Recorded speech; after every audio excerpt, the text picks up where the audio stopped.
Oh, I'm Tom sorry. Segura talked about a great story that he had heard from you that you got to witness live. It's so many people are sharing their great Norm Macdonald stories, and it's so many, and I want to hear them all because it's sad that he's gone, and he was so damn funny, and it's nice to revisit all these amazing stories. So I was 17. It was 1997, and I think it's possible I was 18. Whatever. I'm a teenager. I'm still in high school. It's 1997, and Iowa City, the place where the University of Iowa is, it's not the Iowa State Fair, as Tom said in the thing, and a lot of people are reposting. It's not the Iowa State Fair. It's Iowa City. They had a thing at Hancher Auditorium, which is where they would have like touring plays and like musicals, and it's a big fancy, the fanciest auditorium like on in Iowa City. It's for Cats and Rent and various things like that. And they had an event called Family Night at Hancher presents Saturday Night Live. So it was comedy sports opening or whatever the equivalent of that was. Then Daryl Hammond doing his Bill Clinton stuff. Then Jim Brewer kind of got a little bit edgy, talked about booze. And then Norm Macdonald closed the show in this 2,000-seat theater filled with old people and little kids and people there with their families. And the first joke Norm tells as he walks out, and I say in the thing, and I'll say it to you again, like, I don't do an impression of Norm, but he says, like, I used to be married and I used to jack off to porn more than I fuck my wife.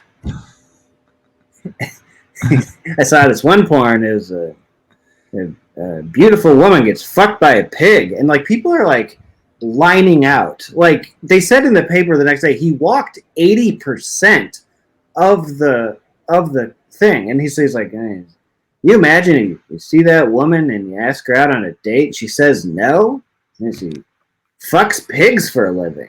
The people just like fucking streaming out of there.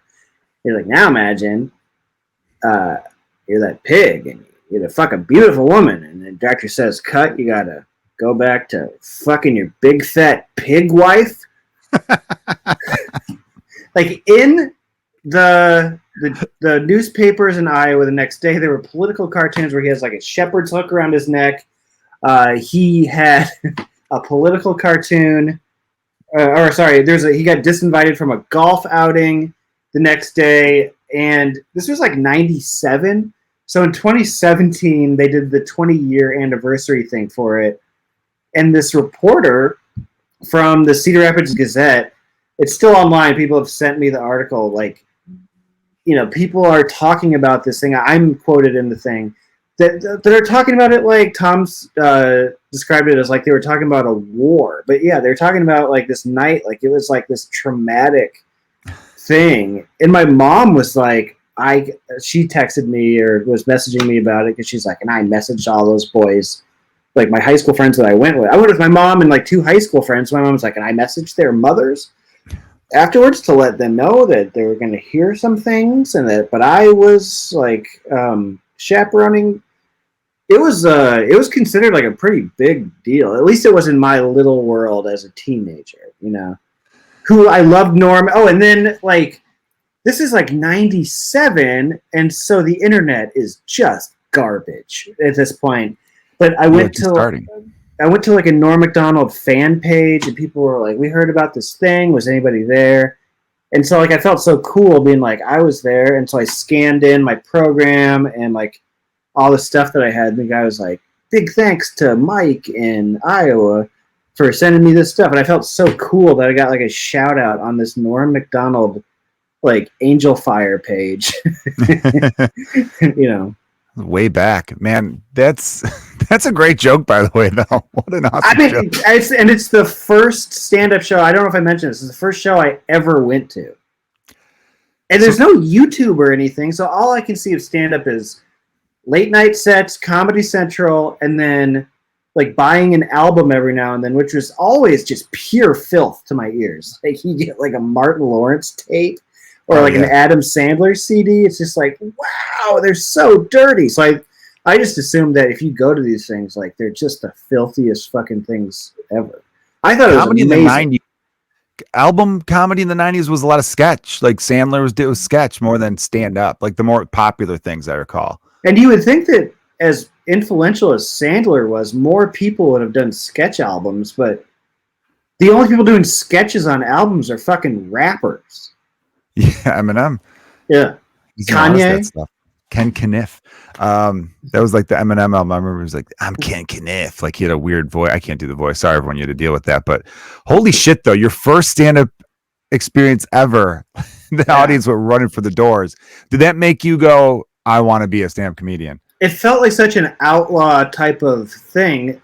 I think that I always wanted to, or always wondered if I could, but it just, where would you do it? You know, like, where? Because like I talked to people from Chicago. I'm talking to you about this tomorrow on my own show, but like I'm picturing like Josh Cheney and different people who grew up in Chicago who knew that as soon as they were turning 21 that they wanted to do stand-up, and they knew where to do it. I had none of that in Muscatine, Iowa. And then in Iowa City, there was no comedy scene in Iowa City, like at the University of Iowa. So it's like, there's literally one place that has a comedy night when I'm like a junior, and I'm like, if that host graduates, then I might ask if I can do it. That's how it's fucking started. You know, that's interesting because I mean, I've heard that enough, but I was reading a Norm Macdonald article this morning. It was an interview that he did, and he was talking about just coming up as a stand-up and why he thought Canadian comedians were so good. Because the way we think Chicago comedians are better than New York and LA in a lot of sense, like where you start off at, it's like you start off in Chicago, you kind of have an edge because there was no industry in Canada. He's like, none of us thought we'd be on TV or anything like that, or write for shows or whatever. We just wanted to be the funniest stand-ups we could be because there really wasn't a scene where he was. And then he, obviously went down to Toronto and stuff like that, went to Yuck Yucks and all those clubs. Or was it Edmonton? I can't remember what city. And then he went to, obviously New York and LA and all that stuff. But like, it's crazy that when there isn't anything there, your expectations are so low. Your environment really matters so much. That's why I think me and you texted about this. I mean, we're getting a little off gears here, but when people talk about Hollywood nepotism being a problem, I don't think it's any bigger problem as like nepotism in the plumbers union. I think it's your environment. If your parents are Hollywood famous, or not even famous, but work in Hollywood, you grew up thinking I could do that too. Right. But if you grew up in a blue collar neighborhood like that I grew up in, like real working class, and you tell your friends, I want to act one day, they'll all be like, oh, Kilgallon wants to fuck people's dads. Like they'll think you're like a pussy. They'll think you're like a little bitch. No, because nobody does that. That's just not the world. It's not your environment. Yeah. And also it's like, you're telling them, I want to raise above my station, and I feel that I am more talented than the rest of you in a way. Very true. Yeah, you kind of give that off. But so you grew up in Iowa. You're like, I don't think this is a thing you could do. But I'm sure seeing Norm that night made you think, damn, that dude literally said whatever the hell he wanted. How cool was that? There was something very awesome about it. It was also a lesson to me that you can be awesome at something and have 80% of the people hate it. Yeah. Like, I don't remember thinking anything bad about it. I thought it was cool from start to finish. And the fact that my mom was like freaked out about it was probably helpful. Yeah, that's true. Like if my mom was like, I remember when my mom was like, I kind of like this song. Who is it? And it was Pearl Jam. And I was like, shut up. Like, you're not allowed to like, because she used to do this thing where she'd be like, I'd be listening to like a Nirvana album, and she'd be like, you better take this back to the store. I think it's broken. Like, and that was like her joke, but I loved it because I didn't want, you don't want your mom to like the music that you're into, or it's like whack. But in Tom's thing, when he was talking about the story that I loved, that I've thought about a lot in the past since yesterday, was how the comedians deferred to him. Some of the biggest, like SNL produces, obviously, some of the biggest comedy stars in the world, and how people like Sandler and Rock and whoever else, like I'm sure Conan also would defer to him in comedic situations because they didn't care who the biggest box office star was. They knew that he was the fucking funniest dude. Yeah. And so many like great people mentioned like Turd Ferguson, which is so those were great. the best. All the Jeopardy stuff. The Jeopardy stuff, the Conan couches when he rips on the woman from Melrose Place, I want to say. Thorne Smith she was plugging a movie and he just could not stop trashing what the movie Chairman of the board, yeah. Because Carrot Top was in it too, and all it was so funny. And the Moth story, like legendary. Just he had such a great style. I love Norm Macdonald's style because I don't know, I'm very comfortable on stage, but every now and then I think to myself, if there's a little bit of too much quiet, I sense I'm like one of those drummers that will just speed it up sometimes when it's like, dude, you gotta stay on beat. And I feel myself like if it's not going exactly the way it should, you know, where I'm like, oh, these jokes aren't hitting the way they should. I'll catch myself speeding up my delivery a little bit because I really want to grab them. And it works a lot of times. But when I listen to the playback, I'm like, oh, man. But then I see Norm, and that dude could just calmly sit in it, knowing that the punchline is going to do what the punchline's supposed to do.